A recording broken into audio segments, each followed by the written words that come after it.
مرحبا بكم جميعا في الحلقة الأولى من سلسلة حلقات مفاتيح وحي الكلمة.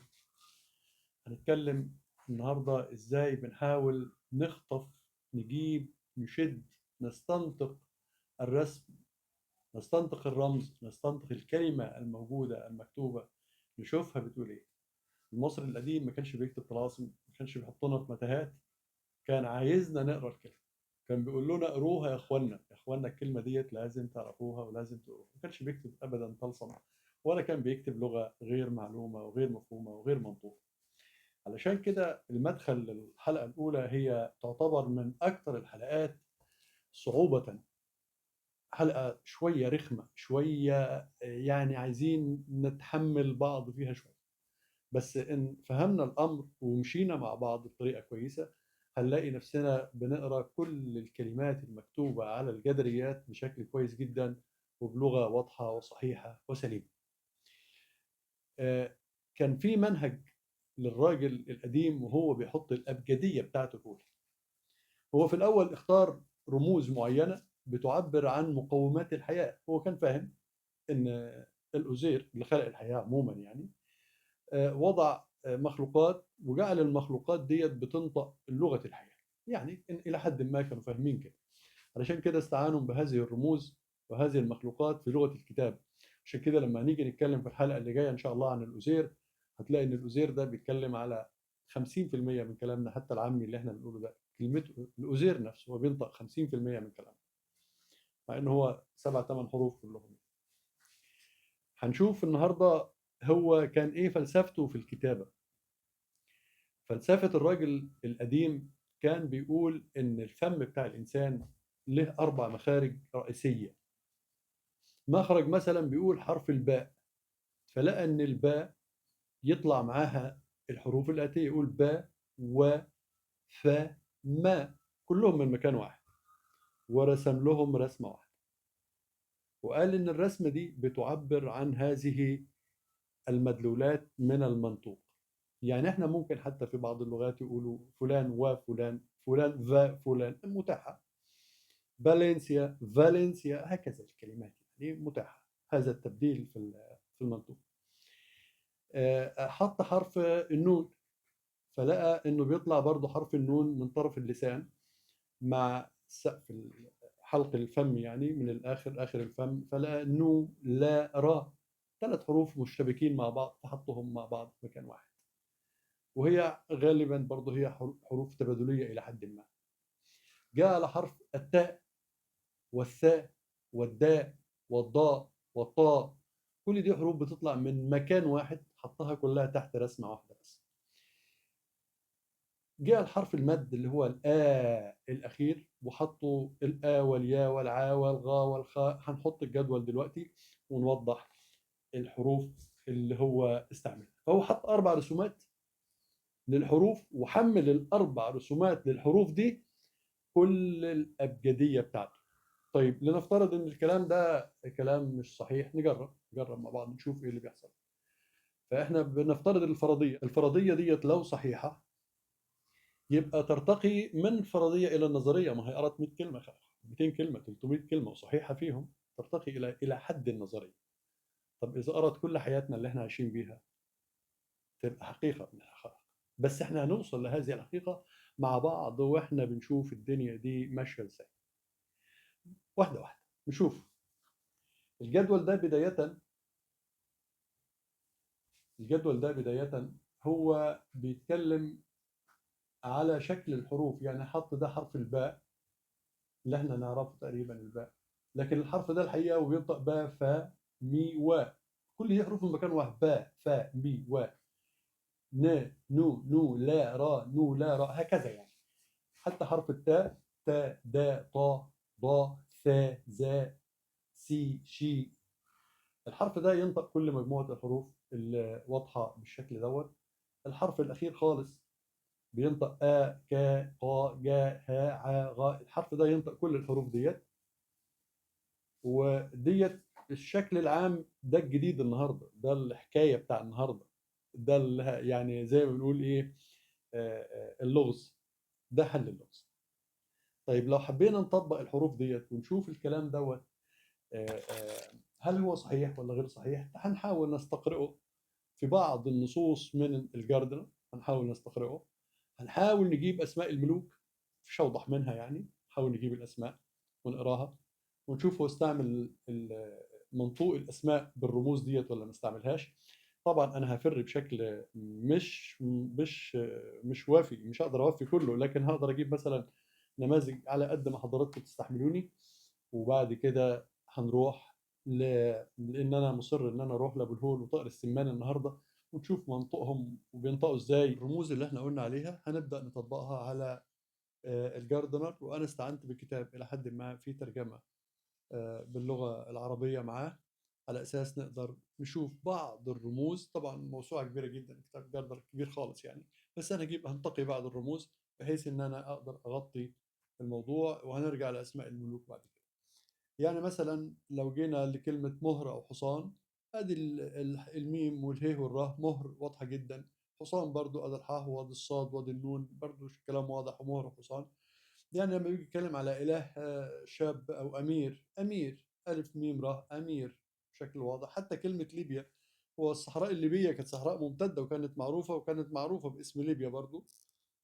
ما زالت موجودة اللام والبه والياء، موجودة كلمة ليبيا. ده اسمه ابو الهول اللي احنا هنرجع له تاني ان شاء الله. ده طائر السمان القبرة، مهم جدا. الطائر ده السمان القبرة ده مهم خالص، واسمه كده في موسوعة ويكيبيديا حتى، قبرة. هنروح له هنشوفه ان شاء الله. آه، هنيجي على كلمة البطة. بطة ب ت، بطة ب ت. وزة وي حرف الواو والزين، وزة نفس الكلام. فار، فهرة فار. وطبعا هو قال فار كبير، هنعرف بعدين يعني ليه امتى هنسميه فار كبير. يا رب نفتكره واحنا بنتكلم على ابو الهول، ان شاء الله نفتكره فار كبير. لو نسينا يبقى حاولوا انتوا تبصوا على كلمة فار كبير في تمثال ابو الهول. ايه موضوع فار كبير وليه جابه هنا، وليه حط المخصص في الاخر اللي هو طائر السمان. ليه علاقة كبيرة قوي بموضوع الفار كبير دوت. ده برضو معبد أبو الهول، وهنرجع له تاني، اللي هو مربوط فيه أبو الهول بطائر السمان في أكثر من رسمة في كل الأماكن اللي هو موجود فيها. وهنرجع له إن شاء الله ونشوفه واضح إزاي. كلمة الخمر، خ وميم ورا، 3 حروف. خ وميم ورا، خمر، 3 حروف، خ ميم را، يعني بشكل واضح خالص. نهر، نهر ديت فيها حرفين، نون ورا. نهر، نون هي را، نهر. النون والراء والهي. وهنعرف الهي ديت هتبقى موجودة فين يعني حالا، هنتكلم عليها وهنعرف هي بتيجي ازاي، انها حرف بيني ما بين الحروف، وهنعرفه ضمنا موجود بالشكل ازاي في نظرية الكتابة المصرية القديمة. هنيجي هنا على كلمة صخر. الصخرة هي رسم الصخرة المخصص، وحط لها 3 حروف، ادي الصاد وادي الخاء وادي الراء، صخرة. صخر، حط المخصص وكتب صخر. نفس الكلام. إله السنة، السنة، أدي الإي وادي السين وادي النون وادي الهي، إله السنة. واضحة جدا جدا جدا، مش محتاجة أي تأويل، إله السنة. هنا بيتكلم على حورس، يعني يمكن ما يكونش ممتد، لكن هو بيتكلم على إله الشمس، رع. رع، را وعين، أدي ده حرف الراء، را.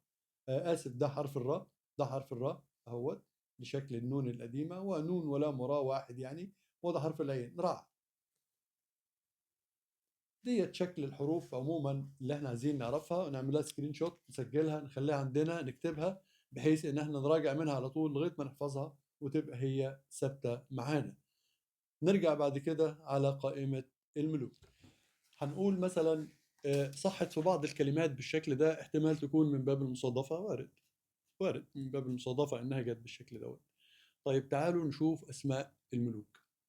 هل في اسماء الملوك اللي احنا عارفينهم، اللي اكيد احنا عارفينهم زي ملوك الرومان او في مرحله الجريك رومان، اللي احنا متاكدين ان اسمه كذا لانه كتب بالخط الهيروغليفي وكتب بالخط اليوناني القديم مثلا، فهو معروف ان ده اسمه خلاص. اوكي احنا عارفينه يعني. فهنبدأ.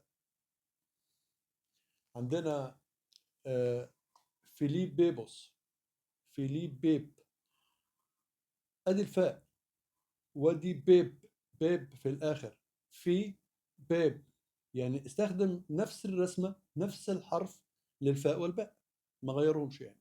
هنشوف بعد كده حرف اللام هيبقى موجود ولا ازاي. على فكرة نفس الاسم برضه، نفس الاسم برضه، الفاء والباء ما غيرهمش يعني.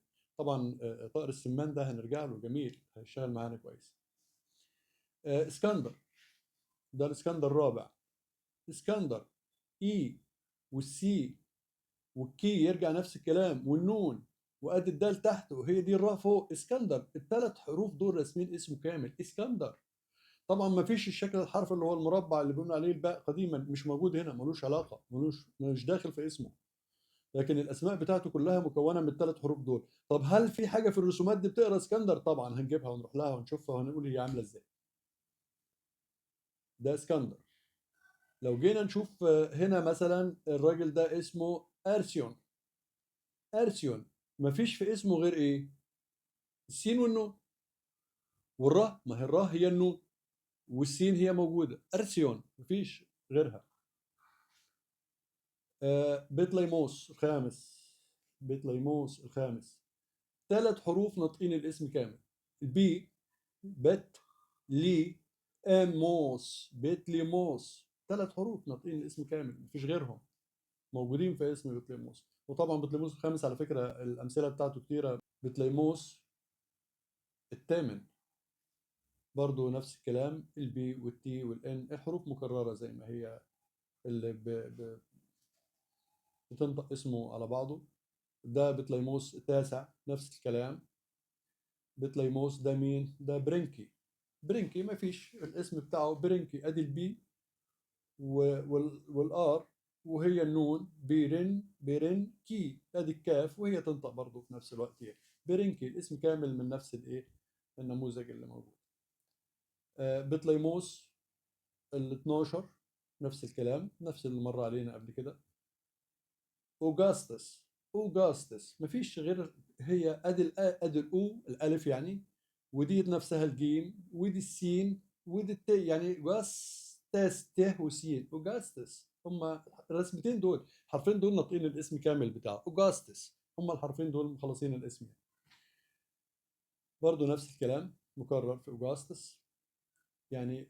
هتلاقي ان هو نفس الحرف بينطق سين وت وسين نفس الكلام، وده حرف الاو الالف يعني الا، وينطق جيم في نفس الوقت. زي مثلا ما نقول يوفنتوس وجيوفنتوس، الياء والجي برضه حروف تبادليه عموما حتى في اللغه الحديثه الى حد ما موجوده. طيب ده نيرو، نيرو حرفين، النون والراء، مفيش غيرهم، ادي النون وادي الراء، او ده النون نيرو، مفيش غيرهم حرفين موجودين في الصوره.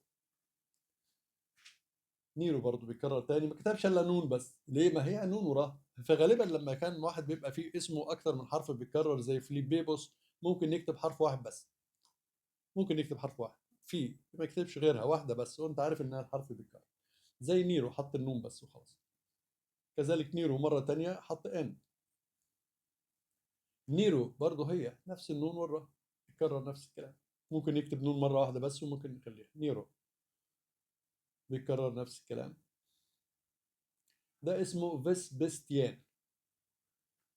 الراجل ده اسمه كله حرف الفي والبي والاس يعني، ما فيش غيره، بستيان. ادي الفي وادي وهي بي برضه في نفس الكلام، ودي السين وهي التاء، وادي حرف النون، بستيان ما تكررش اكتر من كام حرف دول. الاسم بتاعه ده تيتوس. تيتوس ما عندوش الا حرف واحد، التاء والسين، هو شكل بعض تيتوس، ما فيش الا رسمه واحده بس تيتوس، ادي التاء وادي السين. المرة دي كاتب تيتوس ثلاثة، يعني التاء والسين تيتوس بيكررها يعني اتنين ت وواحدة سين، يعني هو بيكتبه بالشكل ده. مرة كتبها حرفين ومرة كتبها الثلاثة على بعض، يعني أكد لنا إن أنا يا إخواننا اسمي تيتوس. تيريانوس، تيريانوس مفيش إلا الت، تي والراء، وهي النون بعدها، وده حرف السين، عندوش الا الحرفين دول، الرسمتين دول، ما كتبش غير رسمتين بس، ما كانش محتاج يكتب الرسومات التانية. تريانوس نفس الكلام، ادي حرف التاء وادي الراء والياء والنون والسين، تكرر، يعني النون هي الراء والسين هي التاء والياء موجودة اللي هي ديت. تريانوس، الصورة هنا مش واضحة قوي، تريانوس، لكن برضو تريانوس برضو مكرر نفس الثلاث حروف همهم. تريانوس برضو نفس الثلاث حروف، نفس الثلاث حروف، تريانوس، تريانوس مكرر اسمه. هادريان، هادريان، الهي، هد، ري، حرف الراء، ري، يا ين، هادريان، مفيش الا الثلاثه دول، برضو ما احتاجش الرسمه الرابعه لان اسمه مش موجود غير في الثلاثه دول بس. انطونيوس ما فيش، يعني هي نون ونون وته ونون، نون وته، يعني ما فيش الا نون وته بس الموجودين في اسم انطونيوس. انطونيوس برضو النون والته، النون والته، ان، تو، ني، يوس، سين، تنطق ته وسين، وديت النون بتاع انطونيوس. نفس الكلام، ته والنون رسمتين بس، ما احتاجش حاجه من الاربعه التانيين لان هو اسمه بس موجود في دول. طبعا لا، هو اسمه مكرر هنا مره ثانيه وثالثه ورابعه، هنشوفه طبعا، هنا هنشوفه يعني لما نخش بعد كده مع بعض في الكلمات ونستنطق هذه الكلمات مع بعض. لما ندخل الكلمات ديت ونحاول نفكها ونحاول نتكلم فيها مع بعض، هنلاقي انطونيوس موجود برضه، يعني غير ان هو فكر الاسم بتاعه بحروف كده، لان طبعا الجماعه الجريك رومر دول غير الفراعنه، اسمهم ممكن يكون ما كانش واضح قوي بالرسم الفرعوني، فكانوا بيحاولوا يتكلفوا شويه عشان ينطقوا فرعوني، لكن كان بينطق برضه. كان احسنهم طبعا اسكندر وطليموس كده، كان ناطق واضح جدا معانا. لكن احنا هنا هم بيحاولوا يقروا اساميهم بشكل مباشر، وبارك الله فيهم على الاقل يعني وصلونا يعني. طبعا يعني ما هتقول بارك الله فيهم ازاي، بس على سبيل المثال انهم وصلونا للشغلانه. ديميتيانوس، ديميتيانوس، طبعا هو يعني اللي هنا مين، يعني ديمين تيانوس. هنا من واضحه يعني، طبعا هتجيلنا بعد كده، لكن هو واضح ده الام حرف الميم مش موجود، لكن هو واضح ان هنا في من يعني، هنستوضحها بعد كده ان شاء الله. لكن الدال والنون مكررين جدا في اسمه. فيليبيب اللي احنا قرأناه في الاول، فيليبيبوس اللي احنا قرأناه في الاول، ادي في، وادي اللام، وادي الاثنين ب، وادي السي، فيليبيبوس، خلصان، اسم خلصان. الرسمه دي نطقت ف ونطقت ب ونطقت اتنين ب، وفي الاول، وادي السي، وادي اللام، فيليب بيبوس، اسم كامل في الخرطوش بتاعه. كذلك نفس الكلام، نفس الكلام. ديت شكل الحروف اللي احنا قلنا عليها، عايزين نحفظ المجموعة ديت، نعرفها ونسجلها ونخليها عندنا، لأن المجموعة ديت مهمة جدا بشكل رائع. هنيجي بعد كده على أهم حاجة عشان ما ناخدش منكم وقت كتير، لأن النهاردة شكلنا طولنا. هنتكلم على أبو الهول. هنبدأ مع بعض دلوقتي إن احنا نشوف تاني فرضية. احنا افترضنا الحروف إنها 4 رسمات بتنطق كل الحروف. الفرضية التانية اللي هنجربها مع بعض، وبرضو إن صحت الفرضية ديت أنا هنكمل بيها على طول. يعني لما أجي أكتب أهم حاجة نهر النيل مثلا، هكتبه بالشكل ده.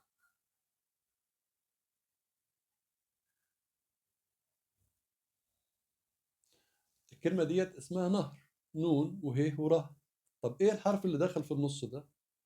الحرف ده دائما هيبقى موجود ما بين كل الرسومات، كل ال3 حروف الثابته التانيين. يعني احنا عندنا حرف المربع اللي هو شكل الباء، شكل النون، شكل حرف التاء، الحرف ده هيبقى دائما وابدا موجود متداخل مع كل الحروف. فالكلمه دي تنطق نهر، وهي نفسها تنطق كلمه النيل، اللي هو لما يجي يعبر عنها المصري القديم كان بيعملها كده، 3 رسومات فوق بعض عشان يقول نهر النيل، وكان بيدينا ايحاء ان ديت كلمه تنطق نهر الايه، النيل.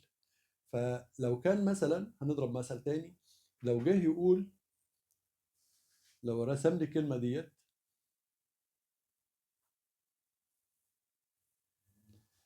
انا كده ولما فكيت الكلمه، انا لما فكيت الرمز لقيت دي موجودة عندي، دي معناها الرب. الرب لو عمل لي مخصص إله أنا بتكلم على الرب. أو الأب، تنطق الأب. طب لو رسم لي بعدها مخصص مركب مثلا، تبقى قارب. قارب، هكذا يعني. فهي بتنطق حسب هو مديني أنا مخصص بعدها يعني. وهكذا يعني. طبعا أنا لو هكتب الكلمة ديت بالشكل الصحيح الكامل هحط هنا حرف كمان كده، لأن الحرف ده هو مكرر بعد كل الكلمات. الحرف ده ثابت. الحرف ده حرف مد، ده ثابت بعد كل كلمة من أو بعد كل رسمة من رسومات الحروف المخارج، اللي هي شكل حرف الN، شكل حرف الB، شكل حرف الT. الحرف ده اللي كان قديما يسمونه راء، يعني حرف الراء، هو ده هيبقى ثابت ما بين كل الكلمات. احنا بنقول ان دي الطريقة بتاع الكتابة، وتعالوا نشوف هم بيشتغلوا ازاي. فهو احنا كنا بنقول ان احنا بنحاول نستنطق الرمز، بنحاول نكتب الرمز، بنحاول نشوف الرمز بيقول ايه. طيب احنا قلنا ان احنا هنتكلم على ابو الهول. ابو الهول طول عمره اسمه ابو الهول، من يوم ما ربنا خلقه وهو اسمه ابو الهول. هم سموه كده ابو الهول. ابو الهول ده كان عبارة عن ايه بقى يا سيدي؟ عبارة عن راس انسان على جسم اسد. طب يلا نكتبه. اسمه ابو الهول. الرومان كتبوه ابو ليلون. ابو ليلون. اوكي، نفس الكلام، ما راحوش بعيد. هنكتب ابو الهول بالابجديه اللي احنا اتفقنا عليها. ابو ال، دي حرف اله. هول. ابو الهول. ابو. ابو ا ا ب. ابو ال ه واو. حرف المد الموجود لام. ابو الهول. طب ابو الهول ده لو انا حبيت اقراه بمنطوق تاني، افرض ان هو جه رسم لي وراه مركب كبير ورسم لي وراه قارب صغير. لو قلنا مركب كبير ينطق مركبة. مركبة. قارب صغير يبقى قارب. حرف الاي والراء قارب. لو انا عايز اقراه قارب.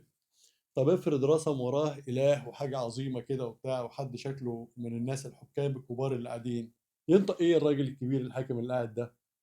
ينطق حرف الف، العين، الواو، النون. اوبا. بينطق فرعون. يبقى انا لو حبيت اشوف ابو الهول هو بينطق ايه معايا بالشكل الرئيسي بتاعه، هلاقيه بينطق فرعون. فرعون. اوبا. اول لقطه من لقطات ابو الهول. ابو الهول ده حكايه كبيره، لسه الاسم ده مليان. الاسم ده فيه شغل كتير جدا هنعرفه بعدين. هتيجي بعدين الحلقات اللي جايه ونشوف ابو الهول بيقول ايه معانا يعني. لكن اهم لقطه عايزين نشوفها النهارده ان هو بيقرا فرعون. عموما يعني دي كانت المفاجأة الكبيرة. أنا شخصيا أول ما شفتها كانت حاجة بالنسبة لي جميلة خالص. إن كان أول مرة وإحنا بنستنطق الرمز وإحنا بنشوفه يظهر لنا اسم فرعون اللي ممتد من عصر ما قبل الأسرات لغاية نهاية الأسر الفرعونية. ما كناش لاقيين اسم فرعون، لكن لما قدرنا نوصل للرموز تقريبا بدأنا نقراه يعني بشكل واضح. تعالوا نشوف ايه حكايه طائر السمان اللي دايما موجود مع الخراطيش، ودايما موجود حتى على الاقل في رموز ابو الهول. يعني كلمه ابو الهول جت في الجردل تقريبا مرتين. معبد ابو الهول جه مرتين، ذكروا مرتين يعني في بعض الرسومات كانت فيها دائما طائر السمان. هنوضحه دلوقتي واحنا نجيبه ذكر ازاي في الجردل. لكن تعالوا نشوف طائر السمان. لو بحثنا عن طائر السمان في جوجل هنلاقي مكتوب عليه الطائر ده اسمه طائر السمان قبر. السمان قبرة. احنا كنا زمان في الفلاحين لما نيجي نشوف العصفورة الصغيرة ديت ونشوف طائر السمان، كانوا لو هي ما شايفينها قوي نقول له يا ابني ديت عصفورة ولا قبرة؟ نقول له لا دي قبرة مش عصفورة. ليه قبرة؟ لأنها سمانة يعني. فهو اسمه السمان قبر. اسمه كده طائر السمان الفلاحين اللي عاشوا في الفلاحين عارفين ان اسمه اوبر يعني. طيب لو جينا نكتب طائر السمان نكتبه ازاي؟ تعال نشوف مع بعض المفاجأة الجميلة. انا عايز انزل بيدي شوية كده بس كده. انا عايز اكتب طائر السمان نفس الابجدية اللي احنا قلنا عليها مع بعض. اي، حرف السي، السمان، السمان، أوبرا. أوبا، اسم فرعون يعني تاني بيتكرر. يعني هل طائر السمان ده اسمه فرعون؟ السمان أوبرا، عشان كده موجود مع أبو الهول مثلا، عشان كده موجود في كل الخراشيش تقريبا. طب ما هو أحيانا بيبقى موجود على مدخل المعبد. ما هو صح.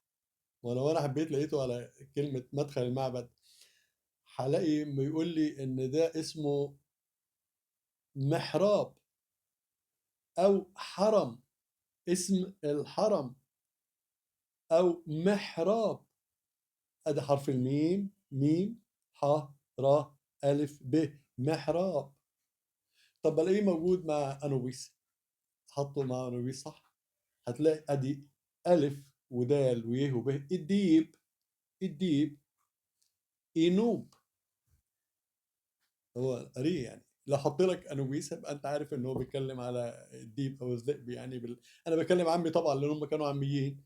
الديب، ينوب، او انوبيس طبعا بالاس الروماني ديت اللي هي تفيد العالميه. انوب يعني. فالاسم واضح لو حطيناه عند انوب، الاسم واضح لو حطيناه مع ابو الهول. هو بيقصده بينطقه بشكل واضح وصريح. هيدخل معانا في حاجات كتيره قوي قوي يعني. يعني تقريبا هيبقى شغله كتير معانا لان اسم طائر السمان هتلاقيه دايما موجود في رحله المركب اللي بتعبر السماء من الشمس من الغرب الى الصباح. الرحله ديت رحله مكرره. لانه اذا كان راسم مركب كبير هتبقى المركب موجوده، راسم قارب صغير يبقى القارب موجود. وهي رحله حد عبر، حد عبر المركب يعني. عين وب وراء وعبر السماء. ادي اسم السماء واضح خالص معانا. والسماء لها قارب عبر بيها، ادي كلمه القارب. ويعني الحرف ده شغال معانا بشكل كويس وهنحاول نستنطق الرسومات بالمخصص حسب المخصص اللي موجود اللي هو حاطه بعد الرسمه، واللي قدرنا نستنطق الرمز فيها ونكتبه ونجربه. دي كانت بدايه التعرف على المنهج اللي احنا هنشتغل بيه. الحلقه اللي جايه عشان نثبت المعنى اللي احنا قلناه هنتكلم على الاله أزير. نكتب اسمه أزير ونفنطه ونشوفه بيقول ايه. بس هنجيبه من الجاردنر مش اقل من 20 30 40 50 مره جه في الجاردنر. هنجيبه في كلهم ونشوفه حط الأزير ووجهه يعمل ايه، حط الأزير ووجهه يعمل ايه. هنلاقي الأزير اشتغل في حاجات كتيره خالص وهنلاقيه جميل جدا ورائع. وهنشوفه صحت ولا لا ونكمل مع بعض ان شاء الله في الفرضيات اللي احنا حطيناها ونشوفها نطقت الكلام وقراته ازاي. شكرا لك.